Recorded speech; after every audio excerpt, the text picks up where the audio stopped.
Olá, estamos aqui para mais uma aula da Escolha Educação. Meu nome é Michael Gonçalves da Silva, sou professor de filosofia. Quero te ajudar aí com uma revisão de pré-socráticos, nascimento da filosofia, uma aula até que completinha para quem está fazendo uma revisão rápida, para quem quer estudar, seja para um vestibular, seja uma prova de ensino médio.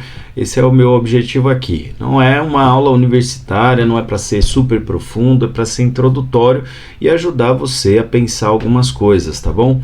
Então essa é uma história bastante interessante, eu gosto muito dessa época da filosofia e vamos lá discutir um pouco esse negócio. Então, primeira coisa que a gente precisa saber sobre filosofia. Filosofia vem da palavra philos, sofia, uma expressão que foi organizada ali, aparece como responsabilidade de um cara chamado Pitágoras, um pré-socrático, e significa amor pela sabedoria. Parece que a filosofia tem um surgimento, até que nesses últimos anos, bastante controverso, porque tem novas teorias surgindo, mas por longa data se acreditou que a filosofia nasceu na Grécia e que se estruturou, e de fato se estruturou muito mais na Grécia, né? Tinha um movimento acontecendo ali, tem uma tendência a ter mais registro, a ter mais informação, e por isso a gente acaba estudando a filosofia grega de uma maneira mais abrangente. Em todos os lugares a gente estuda a filosofia grega como a primeira filosofia. E aí a gente se pergunta quais são as condições para o surgimento da filosofia. Então parece que a filosofia nasce numa comunidade, numa sociedade que está passando por algumas transformações bem importantes e que parece que essas transformações ajudaram a construir o que a gente chama de o homem grego, a humanidade grega, aquelas pessoas com aquela cultura, com aquelas condições de vida. Então um trabalho importante do Jean-Pierre Vernant traz isso, né, a questão de como os pensadores, eles são produtos de uma época e não somente um milagre, né? Não tem milagre, alguma coisa aconteceu ali que fez toda a diferença. Dentre algumas coisas que a gente pode citar, tem a superação da mitologia. Por quê? Porque a mitologia era a maneira como se dizia, como se explicava o mundo. Então a mitologia grega, que foi se organizando por séculos, ganhou uma época de ouro ali em que houve a escrita dessa mitologia, que é uma coisa importante para muitas culturas, né? No século 8 a.C. começa a Era Homérica, e é ali que aparecem os textos da Ilíada e da Odisseia. Grandes textos de Homero, são grandes, é inacreditável o volume e a qualidade desse trabalho, que compila muitas mitologias, que organiza muitas mitologias e que define o que é a Grécia, na Ilíada, e o que é o homem grego, né, com Odisseia perseguindo Odisseu. Essa mitologia escrita, por muito tempo, ela foi mantendo um certo vigor, mas também ajudou a desestruturar um pouco a cultura religiosa. Enquanto a mitologia era dita pelos sábios, pelos aedos, pelos sacerdotes, ela tinha um caráter divino, um caráter mágico, um caráter religioso. Quando ela passa a ser escrita e qualquer pessoa letrada pode ler, ou qualquer pessoa escutando uma pessoa letrada, é uma leitura, não é um ritual, é uma leitura.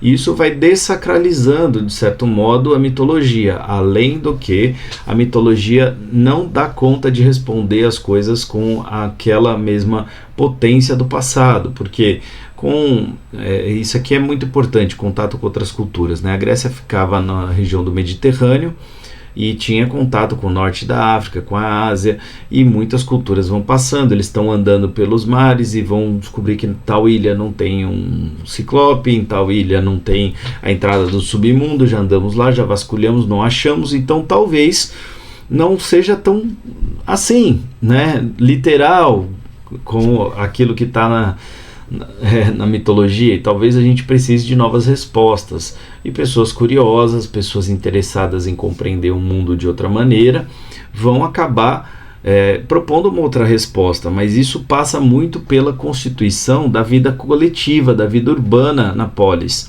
Por quê? A sociedade grega passou de uma sociedade palaciana e que tinha cortes nos seus lugares, nas suas grandes cidades, em Éfeso, em Esparta, Corinto, em Atenas, para cidades que agora não tem necessariamente um rei, mas que tem um grupo de aristocratas, um grupo de políticos, um grupo de pessoas que frequentam a polis, os políticos, os cidadãos, que vão discutir. E se eles participam da vida pública e não tem mais um cara fechado numa sala, um rei, que aparece e diz o que tem que ser, e parece um mandato divino, essa coisa monárquica, agora a coisa toda é discutida, as pessoas começam a se acostumar com uma cultura em que a gente participa, a gente negocia, a gente conversa, a gente debate, e quanto mais debate, melhor você fica no debate, na argumentação, isso é bem importante. A escrita é muito importante, né? Como eu disse, o debate público é muito importante, a escrita ajuda demais a produzir abstração, capacidade de compreensão. Pensa quanto tempo leva para alfabetizar uma criança, gente. Leva anos, né? Não é do nada. Tudo bem que ela saber as primeiras letras é rápido, mas até ela conseguir criar um vocabulário, conseguir ler qualquer texto, ler o texto cursivo, ler o texto, né, na tipologia como está aqui na tela, demora, é um processo abstratíssimo, porque aqui, por exemplo, está escrita a palavra público, mas aqui não tem público, aqui tem símbolos, riscos, traços que a sua mente percebe encadeados dessa maneira e vai reconhecer como uma unidade, públicos, a palavra públicos, e que remete a um conceito que não está aqui. Percebe como é complexo? Né? Então o nosso cérebro precisa se preparar bem para dar conta disso. É uma coisa fina, é um trabalho fino. Contato com outras culturas é importante, e que mostra que o Oriente foi muito importante, a África foi muito importante para o desenvolvimento dessa filosofia. Tales, por exemplo, foi ao Egito, e Pitágoras também. Então eles conheciam cultura que o mundo tinha a oferecer, tá bom? Então as condições do surgimento da filosofia passam por outros elementos, como a moeda, as leis escritas, o calendário, os mapas, mas o mais fundamental é sim essa transição de uma mitologia complexa para uma forma racional de explicar, por isso transição do mito ao logos. Mito e logos são duas palavras que significam palavras, só que são palavras diferentes. Mito é uma palavra encantada, religiosa, e logos é uma palavra racional, daí lógica, logia, logia, lógica, né? Fisiologia, biologia, vem daí, de logos, tá? Então, isso é só uma retomadinha, porque uma coisa importante, a mitologia, mesmo com toda a sua maluquice, que você pode achar meio maluquinha a mitologia, né? Porque tem deuses de muitos tipos, tem os 4 deuses primordiais, Caos, Terra, Tártaro e Eros, aí tem os filhos da Terra, tem o céu, tem Cronos, tem aí Zeus, é uma terceira geração. É uma história complicada, mas por um lado ela tem perguntas. Quando você olha para o Hesíodo, por exemplo, ele tem a pergunta: de onde veio o universo? Ele explica de onde veio o universo por uma teogonia, o nascimento dos deuses. Daí surge ao mesmo tempo que estão surgindo os deuses, está surgindo o universo. A teogonia é uma cosmogonia, é o nascimento de um universo, tá? Então existe uma série de perguntas que estão ali. Por que as coisas são do jeito que são? Né? Por que eu tenho que... Por que eu tenho que temer a morte? A morte é natural. Por que a gente se casa? Por que a gente trabalha? São perguntas que o mito responde, passa a não responder mais tão a contento, mas tem perguntas ali, tem temas ali, tem conceitos ali. Outro ponto importante é o vocabulário mitológico, ele está solidificado. Os gregos falam com os termos mitológicos, então vai passar séculos até que eles consigam criar um vocabulário filosófico, puramente filosófico. E no começo eles vão usar as palavras da mitologia mesmo, tá bom? Então, para começo de conversa, a escola jônica é a primeira escola, os primeiros filósofos, né? E eles vão em busca do arqué, mas como um único elemento. Eles estão em busca de um princípio originário das coisas. Porque lembra da pergunta da mitologia, de onde vem o universo, de onde vem tudo? Eles tinham essa mesma pergunta, mas ao invés de olhar para deuses que a gente não conhece, eles olham para a realidade e fazem a projeção do que deveria ser o passado. Essa é uma abstração muito interessante. Eles observam o mundo e percebem coisas sobre o mundo e vão tentar imaginar de que maneira foi o começo desse mundo. Então, uma coisa que o Tales percebe, né, o Tales, que é o primeiro dessa escola, e a gente já vai entregando aqui, é que que para todo lado que você olha tem água. Ele está na Grécia, ele está no Mediterrâneo, para todo lado tem água. A água é muito importante. A água hidrata as pessoas e elas não morrem, né? A água é um elemento vital. A água a gente depende para agricultura, para pecuária, a gente depende para viver. Outro ponto importante é que a água ela aparece no mundo de maneira diversa, né? De maneira sólida, de maneira líquida e gasosa. É curioso isso. Então, de alguma forma, a água está em todas as coisas. Então, se a água está em todas as coisas, talvez, como é um elemento muito abundante, muito comum, talvez ele esteja na natureza das coisas. Talvez algumas coisas tenham evoluído para não parecer mais água, mas outras ainda não, e continuam parecendo água. É um raciocínio simples, mas no fundo ele está em busca de uma coisa mais importante do que simplesmente a água. E isso está nos 3 filósofos conhecidos aí da escola jônica, tá? Os 3 mais conhecidos, né? Tem o Pitágoras, alguns questionam, tem outros que são questionados aí como da escola jônica, mas no fundo da pergunta eles estão de onde vem tudo, e tentando responder achando um único elemento. Eles acreditam que tem uma coisa lá no fundo da matéria que dá sustentação a todas as coisas, que organiza o mundo do jeito que ele é, que produz o mundo do jeito que ele é. E aí você tem uma inversão interessante. O próprio Nietzsche vai fazer essa reflexão, falando, por que é importante olhar para isso? Porque naquela época, aqueles caras sem instrumento, sem material, estavam imaginando que era uma boa ideia olhar para o presente para projetar o passado. É uma lógica totalmente diferente, próxima do cientista, próxima de um naturalista. Tanto que Stephen Hawking vai elogiar esses caras quando escreve lá seu livro, né? Tudo é uma coisa abstrata, muito para além do que você está vendo, porque o mundo que você olha ao seu redor agora é múltiplo, é cheio de coisas, é diverso. Reduzir tudo a uma única coisa é um exercício mental absurdo, mas ao mesmo tempo incrível. Será que somos feitos todos da mesma coisa, da mesma matéria? E se assim é, qual é a importância de todas as coisas? Qual é o valor de todas as coisas? E como eu devo lidar com todas as coisas? Isso é muito grande.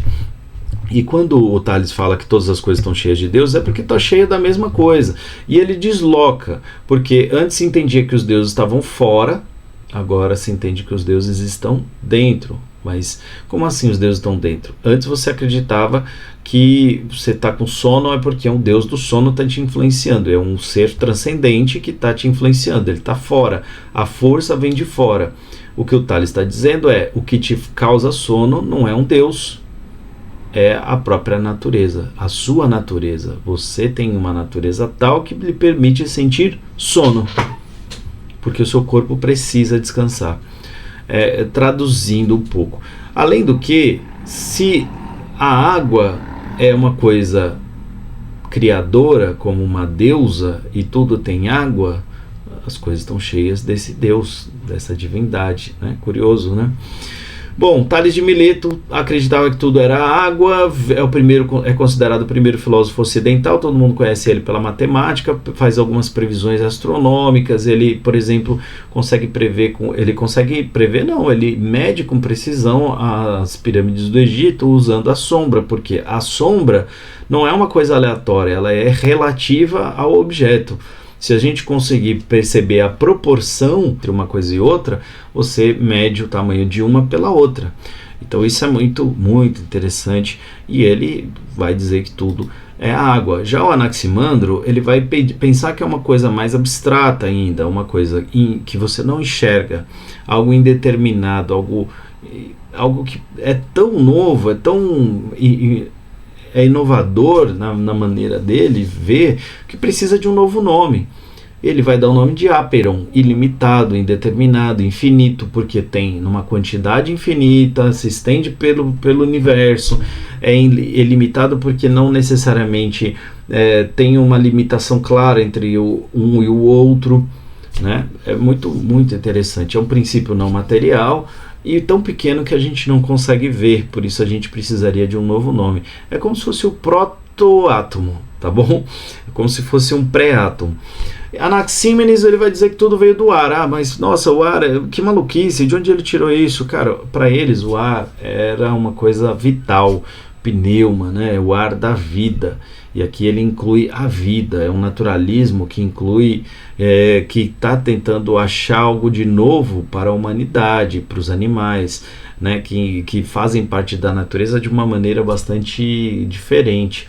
Só que a novidade que ele traz é que existe o ar como elemento original e existem forças claras que dão significado a esse ar, que é a rarefação e condensação. Quanto mais o ar está rarefeito, mais ele cria coisas fluidas. Quando ele está mais condensado, mais ele cria coisas sólidas.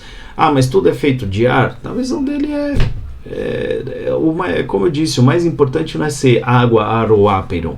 A questão tem um elemento por trás de tudo, tem uma coisa por trás de tudo. E se a gente chegar a uma partícula que de fato seja constitutiva de tudo, talvez eles tivessem razão, eles só não tinham condições na época de precisar o que é isso. Mas imagina, pelo raciocínio chegar a essa conclusão é muito interessante, tá bom? Pitágoras é um pensador que vale uma vida, um curso. Ele é maravilhoso, é muita coisa para falar. O cara era vegetariano, vivia em comunidade, tinha regras claras para que as pessoas entrassem na sua escola. Ele vivia uma cultura espiritual que era pré-espírita, né? Tipo, os espíritas originais ali copiaram, né, do orfismo grego. O Pitágoras era um desses. Mas ele acredita numa coisa, ele enxerga o mundo de uma maneira muito particular. Para ele tudo é feito de números. Não que existam os números materialmente, mas que a matéria pode ser reduzida a números. É como enxergar o mundo a partir de figuras geométricas e de proporções aritméticas. Como se o mundo pudesse ser pensado na forma matemática. Cara, isso é muito grande, olhar para o céu e ver um astro fazendo um movimento e você perceber que aquele movimento é numa figura geométrica, né? Produz um círculo, né? A gente sabe que é mais elíptico do que círculo, mas para a época é grande, né?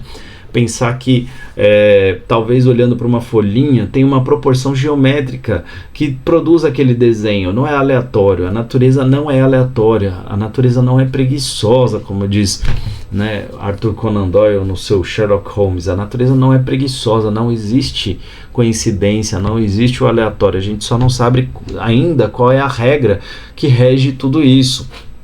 Então é uma visão mais matemática, porque tudo tem harmonia, tanto que ele é o cara que constituiu a música como a gente conhece no Ocidente, né? Existe o universo, ele funciona de maneira harmônica, os sons se conectam e se intercalam e se relacionam de maneira que faz sentido, né? A relação entre silêncio e som produz a diferença. Assim como a diferença entre 0 e 1 vai produzindo, né, as unidades, as coisas como elas são. Só que se você pudesse reduzir a natureza lá no começo, você encontraria uma coisa só, porque tudo se encaixa. Nesse sentido, ele se aproxima dos jônios, tá? Mas ele tem uma visão já mais complexa. Tudo pode ser compreendido na forma de números. Heráclito, aqui um cara complexo que valia outro curso bacana, um dos que eu prefiro, um dos que eu mais gosto dos pré-socráticos, Heráclito de Éfeso. Para ele tudo flui o tempo todo, não se pode entrar duas vezes no mesmo rio, nem as águas são as mesmas, nem nós somos os mesmos, porque tudo está mudando. Você não é o mesmo que começou esta aula, eu não sou o mesmo que começou a dar essa aula, eu já dei essa aula 1 milhão de vezes, mas cada vez é diferente, cada vez tem uma qualidade diferente. Né? O mundo está em constante mudança e o fogo é o arqué porque é o elemento que demonstra mais claramente esse fluxo, porque não existe fogo parado, você não vê o fogo parado, você só o vê em movimento. Então, primeiro, se tudo flui, por que flui? Por causa de forças opostas que se enfrentam. Isso é o princípio da dialética, né? Se tudo flui por forças opostas, existe uma ordem subjacente a tudo que mantém essas coisas estáveis, senão tudo seria dissolvido. Então tem alguma coisa que mantém coeso o universo, mesmo que haja mudança, porque você está mudando, mas continua você mesmo. Então ele vai chamar de devir. As coisas são devires, são vir a ser, as coisas estão num processo, né? Existe uma estabilidade, mas existe uma mudança tão intensa que tudo que eu posso ver das coisas é o que elas eram, é o que elas não são mais. Para ele, então, tudo que existe é mais ou menos não ser. Não no sentido de ser nada, mas de não ser aquilo que eu acho que é. O que torna impossível o conhecimento, e aí a gente vê um limite da obra dele, do pensamento dele. Mas também muito se perdeu e a gente só pode fazer algumas reflexões. Esse é um problema dos pré-socráticos no geral. Muito do que eles produziram se perdeu, então a gente não tem como colocar de maneira muito precisa todo o pensamento deles, mas ajuda a gente a pensar como é que começou toda essa conversa. Já o Parmênides, ele inicia aqui uma série de coisas com a teoria dele, parece simples, mas ele é o cara que vai produzir, por exemplo, a metafísica e a lógica, né? Quando ele diz que o ser é e o não ser não pode ser pensado nem comunicado, ele está dizendo que tudo que você pode pensar, tudo que você pode dizer alguma coisa é um ser. Alguma coisa que não se possa pensar nem dizer é não ser. E o que é esse não ser? Nada. Ele está dizendo que o mundo é. Tudo que existe é ser. E tem uma possibilidade de ser compreendido. Esse é um ponto. Eu posso ver o microfone, entender o microfone, compreender o microfone, pensar o microfone, enunciar o microfone. Cara, ele está antecipando muita coisa. E aí, é lógico que se as coisas só podem ser ou não ser, ele cria então o princípio do terceiro excluído. As coisas ou são, do ponto de vista, olhando de um único ponto de vista, ou elas são ou elas não são. Isto é uma aula gravada ou não é uma aula gravada, né? E ele critica a mudança dizendo que é mera aparência e ilusão. Toda mudança é aparência e ilusão. Na verdade, tudo sempre foi. O universo não tem começo nem fim. As coisas são. É um pouco exagerado, mas dá para entender, né? A razão é o caminho da verdade, porque se tem ser e não ser, somente o ser é verdadeiro. Tudo que não é verdadeiro é não ser, é mentira, não é nada, né? Então, a ilusão, a inverdade, a falsidade é não ser, é nada. É interessante, né? Bom, vamos em frente. O conflito entre Heráclito e Parmênides se dá com a ideia de que, enquanto Heráclito acredita na mudança, pensa a mudança, Parmênides pensa a permanência. Parmênides e Zenão são imobilistas, Heráclito é um mobilista. A gente tem aqui um problema, que é o problema do pensar e do experimentar, porque enquanto Heráclito diz que a permanência é uma ilusão, Parmênides acredita que a mudança é uma ilusão, e ambos são um produto dos sentidos, da experiência sensível. Então, de certo modo, eles estão dando mais valor à razão do que à experiência, apesar de serem pensadores muito da experiência, muito da observação do mundo e da realidade, né? Muito mais que outros que vieram depois. Vamos ao Empédocles, que é um pluralista. A gente já viu jônios, que são monistas, que acreditam num único arqué. A gente já viu mobilistas, a gente já viu Pitágoras, a gente já viu o Empédocles. Está faltando um aqui, será? Ah, tá chegando aí, que é a gente já fala dele. O Empédocles é um pluralista porque ele acredita em múltiplos elementos que dão origem às coisas. Terra, água, ar e fogo. Parece que você está brincando aí de Avatar, né? A lenda de Aang. Mas terra, água, ar e fogo, por muito tempo foram considerados os elementos originais da natureza, para muitas culturas, para religiões, né? E ele vai acreditar que esses elementos se combinam, se relacionam e se dissociam para produzir a realidade múltipla do jeito que ela é. e o amor e o ódio são as forças cósmicas que produzem esse movimento de constituir todas as coisas. Amor é união e ódio é separação. Isso lembra na mitologia grega, porque tem o deus amor, que é o Eros, e tem o caos, que representa essa separação, como forças opostas, criadoras e primordiais. Agora, o Empédocles está falando disso de uma outra visão, como se na própria natureza tem forças implicadas ali que lhe dão uma dinâmica. Às vezes tem mais amor que ódio, às vezes tem mais ódio que amor, às vezes as coisas estão equilibradas, às vezes nada de amor e totalmente ódio. É assim que a natureza vai se constituindo de maneira múltipla. E agora você tem elementos e você tem claramente uma apresentação de nomes para forças que orientam essa natureza, tá? E o último aqui, o Demócrito, que simplesmente cria a teoria do átomo, raciocinando de uma maneira muito simples. Se eu puder dividir uma coisa até que não seja mais possível dividir e aquela coisa esteja estável, aquilo é o átomo. Eu divido.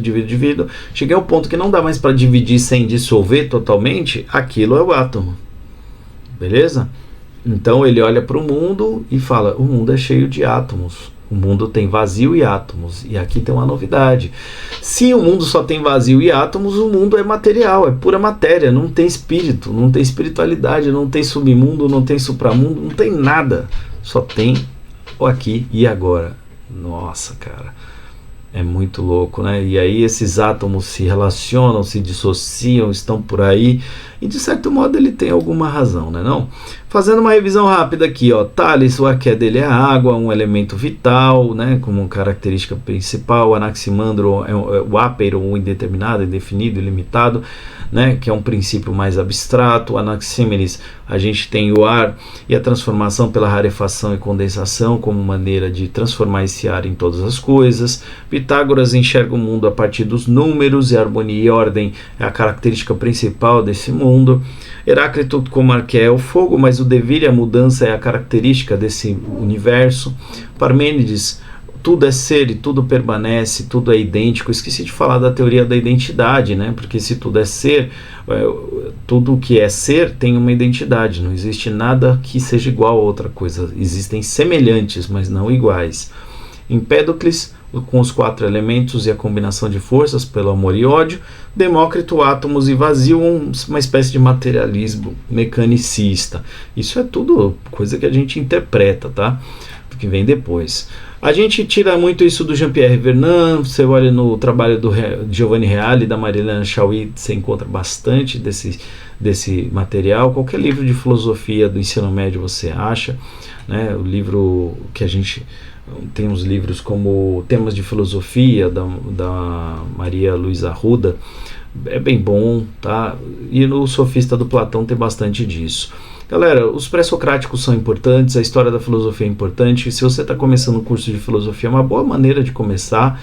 Não é a única, mas é uma maneira razoável, porque você vai vendo os problemas evoluindo, o pensamento evoluindo.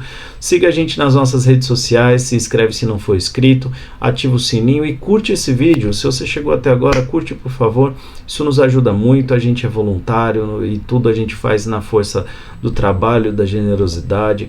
A gente quer fazer a educação chegar para mais pessoas.